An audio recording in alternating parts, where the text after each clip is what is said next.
ত্রয়োদশ জাতীয় সংসদ নির্বাচন এবং একই দিন অনুষ্ঠিত হল গণভোট। এবারে নির্বাচনের শুরু থেকেই আইন শৃঙ্খলা রক্ষাকে একটি গুরুত্বপূর্ণ চ্যালেঞ্জ হিসেবে বিবেচনা করে আসছিল নির্বাচন কমিশন।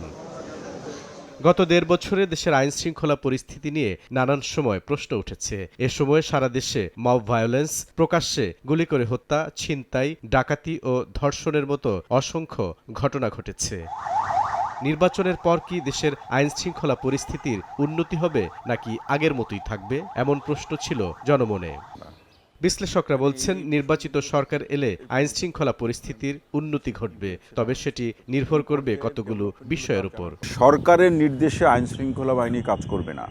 মাঠের যে আইন শৃঙ্খলা পরিস্থিতি, মাঠের যে বাস্তবতা, মাঠের যে চ্যালেঞ্জগুলো আছে, তার সূত্র ধরে করণীয় জায়গাটা সরকারের সাথে আইন শৃঙ্খলা বাহিনীর আলাপ আলোচনার মাধ্যমে, সমন্বয়ের মাধ্যমে তারা কাজ করবে। সরকারের নির্দেশে কাজ করতে গেলেই তখন আবার আগের মতো বিতর্কের অবস্থা সৃষ্টি হবে, কিংবা একটা বিতর্কিত ভূমিকা সৃষ্টি হওয়ার যথেষ্ট সেই সংখ্যাটা থাকে। এবং তখন যখনই বিতর্ক সৃষ্টি হবে, তখনই পুলিশের সাথে সাধারণ মানুষের একটা দূরত্ব তৈরি হবে। সরকার যদি আইন শৃঙ্খলা রক্ষাকারী বাহিনীকে রাজনৈতিকভাবে ব্যবহার করতে চায়, তাহলে পরিস্থিতি আগের মতোই থাকবে বলে মনে করেন এই নিরাপত্তা বিশ্লেষক। রাজনীতিবিদদের দায়িত্বটাই প্রথম। একজন সে পুলিশের আইজি থেকে নিয়ে, থানার দারোগা থেকে নিয়ে একজন কনস্টেবল, একজন জেনারেল থেকে নিয়ে একজন সৈনিক, তারা কাজ করবে নির্বাচিত সরকারের অধীনে।